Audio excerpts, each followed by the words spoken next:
Hello everyone. तो आज हम करेंगे class ninth chapter science chapter 2 is matter around us pure का topic concentration of a solution. यानी कि सॉल्यूशन में हम क्या देखेंगे, कंसंट्रेशन देखेंगे सॉल्यूट की। In activity 2.2 we observe that group A and B obtain different shades of solution. तो एक्टिविटी 2.2 देखी थी हमने, ठीक है, करी थी। उसमें क्या था, एक ग्रुप ए था और ग्रुप बी था, ठीक है। तो उसमें क्या थी, जो सॉल्यूशन की जो शेड्स निकल के आई थी वो क्या थी, अलग अलग थी। यानी कि उसमें आपको जो कलर दिखाई दे रहा था वो आपको एक में गाढ़ा दिखाई दे रहा था और एक में हल्का सा दिखाई दे रहा था। So we understand that in a solution, तो इससे हमें क्या समझ में आ रहा है, solution relative proportion of the solute and solvent can be varied. कह रही कि जो सॉल्यूशन है उसका सोल्यूट और सॉल्वेंट क्या होता रहेगा, वेरिड होगा, चेंज होगा, depending upon the amount of solute present in a solution. ठीक है, तो किस पे डिपेंड हो रहा है कि सॉल्यूशन जो हो रहा है हमारे चेंज हो रहा है, ठीक है, किस पे डिपेंड कर रहा है कि हमने उसके अंदर कितना सोल्यूट डाल रखा है सॉल्यूशन के अंदर। It can be called a dilute concentrated. तो इसे हम क्या बोलेंगे, डाइल्यूट कंसनट्रेटेड और सैचुरेटेड सॉल्यूशन।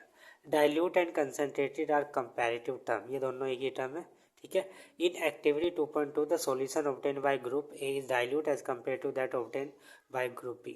तो कह रही कि जो ए है ये क्या था, डाइल्यूट था, अगर हम ग्रुप बी से कंपेयर करें एक्टिविटी 2 में। यानी कि इसमें जो सोल्यूट था हमारा वो क्या था, कम था, और इसमें सोल्यूट क्या था, ज़्यादा, बी वाले में। अब activity 2.3, take approximately 5 ml of water each in 2 separate beaker. हमें 2 बीकर लेने हैं और दोनों बीकर में क्या डालना है, 50 ml वाटर का फिल करना है। Add salt in 1 beaker and sugar और barium chloride in second beaker. एक बीकर में आपको नमक घोलना है और दूसरे बीकर में आप चीनी भी घोल सकते हो, बैरियम क्लोराइड भी, ठीक है। और कंटिन्यूसली स्टिर करते रहना है, उसे घुमाते रहना है। When no more solute can be dissolve, तब जब कोई भी इसमें एक स्टेज ऐसी आएगी कि इसके अंदर और सॉल्यूशन डिजोल्व नहीं होने का, ठीक है। Heat the content of the beaker to raise the temperature by about 50 degree Celsius. फिर आपको क्या करना है, इस कंटेंट को हीट करना है थोड़ा सा, ठीक है। Start adding the solute again, heat करने के बाद फिर आपको दोबारा उसमें ऐड कर देना है, सोल्यूट को दोबारा ऐड करना स्टार्ट करना है, ठीक है। तो कह रहे is the amount of salt and sugar और barium chloride that can be dissolve in water at a given temperature the same. कह रहे हैं कि जो हमने साल्ट और शुगर हम डिजोल्व कर रहे हैं वाटर के अंदर, क्या वो सेम अमाउंट में हम डिजोल्व कर रहे हैं एक गिवन टेम्परेचर पे। मान लो कि टेम्परेचर ये वाला बीकर है, ए बीकर है और बी बीकर है, टेम्परेचर इनका जो भी है, ठीक है, 25 डिग्री सेल्सियस, 25 डिग्री सेल्सियस। तो शुगर जितनी हमने इसमें साल्ट डाला है क्या उतना ही हम इसमें शुगर डालने के ये पूछ रहे हैं, तो ये क्या करेगा, डिफर होगा, ठीक है। At any particular temperature solution that has dissolve as much solute as it is capable of dissolving is said to be saturated solution. कह रही एक पर्टिकुलर टेम्परेचर पे क्या होगा, जब वो स्टेज आ जाएगी कि जो भी हम उसमें सोल्यूट डाल रहे हैं वो घुलना बंद हो जाएगा, मतलब उससे ज़्यादा हम उसके अंदर उसको घोल ही नहीं सकते हैं, सॉल्ट को, शुगर को, ठीक है। तो जब वो स्टेज आ गई है, उस वाली स्टेज को बोलते हैं हम सैचुरेटेड, ठीक है। तो उस वाले सॉल्यूशन को हम क्या बोलेंगे, सैचुरेटेड सॉल्यूशन। की अब ये सैचुरेटेड हो चुका है, अब इसमें ना इससे ज़्यादा हम शुगर बोल सकते हैं ना साल्ट बोल सकते हैं, ठीक है। तो उस वाली सॉल्यूशन को क्या बोलते हैं हम, saturated solution. In other word when no more solute can be dissolve in a solution at a given temperature. अगर दूसरे शब्दों में बोले हम तो क्या कहेंगे कि जब हम सॉल्यूट को और ना, मतलब जो भी सॉल्यूशन है हमारा, तो उसके अंदर जब हम सॉल्यूट को और ज़्यादा डिजोल्व नहीं कर सकते एक किसी टेम्परेचर पे, यानी कि जितना हमने डिज़ोल्व करना था वो हो चुका है, अब उससे ज़्यादा उसके अंदर सॉल्यूट हम डिज़ोल्व नहीं कर सकते, ठीक है, एक टेम्परेचर पे, उसे बोलते हैं सैचुरेटेड सॉल्यूशन। अगर आप इस सॉल्यूशन का टेम्परेचर बढ़ा दोगे फिर तो आप उसको थोड़ा बहुत उसमें ऐड कर सकते हो। The amount of solute present in the saturated solution at this temperature is called it solubility. तो जो सॉल्यूट का अमाउंट है, यानी आपने कितना सॉल्यूट इसके अंदर डिज़ोल्व कर दिया है, ठीक है, तो उसको हम बोलते हैं उसकी सोल्युबिलिटी सॉल्यूशन की, कि इसकी सोल्युबिलिटी ये है उस टेम्परेचर पे, जो भी टेम्परेचर है।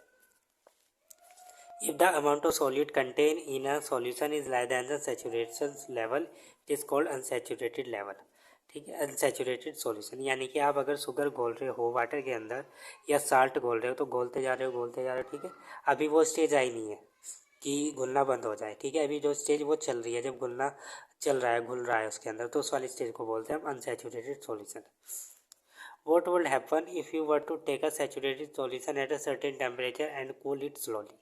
तो कह रहे हैं कि अगर हमारे पास सैचुरेटेड सॉल्यूशन है और हमने उसे क्या कर दिया, उसको कूल करना स्टार्ट कर दिया धीरे धीरे, या उसका टेम्परेचर कम हो रहा है या टेम्परेचर को हम डिक्रीज़ कर रहे हैं, ठीक है, 25 डिग्री सेल्सियस था, ठीक है, तो वहाँ पे हमारा सॉल्यूशन क्या हो चुका था, सैचुरेटेड हो चुका था। अब इस सैचुरेटेड सॉल्यूशन को हम क्या कर रहे हैं, इसके टेम्परेचर को कम कर रहे हैं 25 डिग्री से धीरे धीरे धीरे धीरे नीचे लेके आ रहे हैं 20 डिग्री सेल्सियस पे, ठीक है, यानी कि टेम्परेचर को क्या कर रहे हैं, हम कम कर रहे हैं या फिर सॉल्यूशन को कूल कर रहे हैं। कूल का मतलब ये है कि टेम्परेचर कम हो रहा है, ठीक है, तो जब ये टेम्परेचर कम होगा तो क्या होगा, तो जो एक्स्ट्रा, ठीक है, जो एक्स्ट्रा था वो क्या हो जाएगा, बाहर निकल जाएगा। मतलब मान लो 25 डिग्री सेल्सियस पे 25 डिग्री सेल्सियस पे क्या था, इसके अंदर कितना सॉल्ट हम डिज़ोल्व कर पा रहे थे, 50 ग्राम, ठीक है, 50 ग्राम, ठीक है, लेकिन हमने इसका टेम्परेचर कितना कर दिया, 20 डिग्री सेल्सियस, ठीक है, लेकिन 20 डिग्री सेल्सियस पे तो सिर्फ हम क्या कर सकते हैं, 40 ग्राम ही डिज़ोल्व कर सकते हैं इसके अंदर।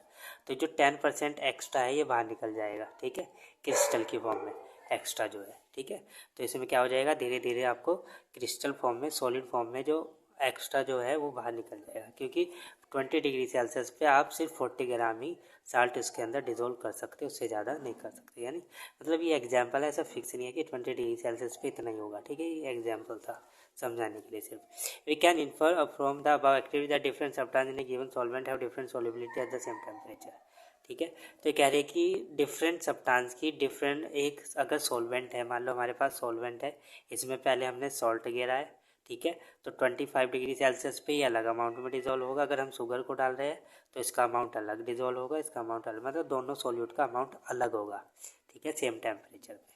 ऐसा नहीं है कि इसको 25 डाल रहे ग्राम तो इसको भी 25 डाल रहे, ऐसा नहीं होगा, सेम टेम्परेचर पे जो डिफरेंट सब्सटेंस है उनका अमाउंट क्या होगा, डिफरेंट होगा, यानी कि सॉल्युबिलिटी डिफरेंट होगी। The concentration of a solution is the amount of solute, तो कंसंट्रेशन की डेफिनेशन क्या है, concentration of a solution is the amount of solute present in a given amount of a solution. कह रहे कि solute कितना present है किसी सॉल्यूशन में, ठीक है, उसे बोलते हैं concentration.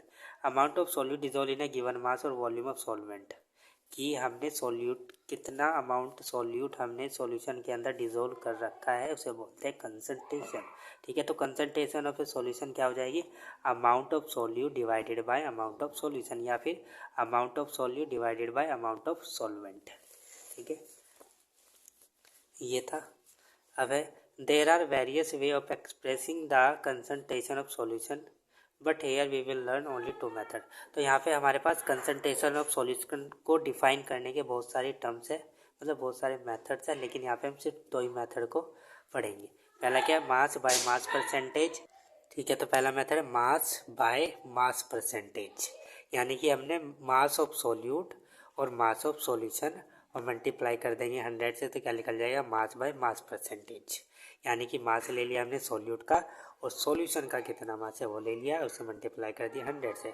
Mass by volume percentage of a solution, इसमें क्या लेंगे, मास ऑफ सॉल्यूट लेंगे और वॉल्यूम ऑफ सॉल्यूशन लेंगे, ठीक है, तो इसलिए बोल रहे mass by volume percentage multiply 100, ठीक है। अब हमें ये एग्जांपल दे रखा है, एक ए solution contain 40 gram of common salt, एक सॉल्यूशन है हमारा जिसमें 40 ग्राम क्या है, नमक है, और 32 ग्राम क्या है, वाटर है। Calculate a concentration in term of mass by mass percentage, यानी कि पहले वाला आपको फॉर्मूला लगाना है, ये वाला। तो मास ऑफ सॉल्यूट दे रखा है, ये रहा 40 ग्राम, और मास ऑफ सॉल्यूशन कैसे निकलेगा, इन दोनों को ऐड कर दो, ठीक है, तो क्या निकल जाएगा, मास ऑफ सॉल्यूशन है। तो मास ऑफ सॉल्वेंट 320 ग्राम, तो मास ऑफ सॉल्यूशन कैसे निकलेगा, mass of solute plus mass of solvent, तो 360 ग्राम आ गया। मास परसेंटेज ऑफ सॉल्यूशन कैसे निकलेगा, mass of solute divided by mass of solution multiply 100, 40 upon ये, ठीक है, तो इसको आप करोगे तो ये आ जाएगा आपका 11.1%।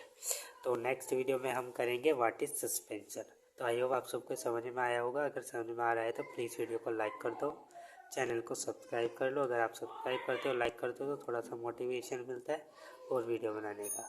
तो अगर आप चाहते हो कि वीडियो बनती रहे तो प्लीज़ वीडियो को लाइक कर दिया करो और चैनल को सब्सक्राइब कर लो। Thank you for watching this video.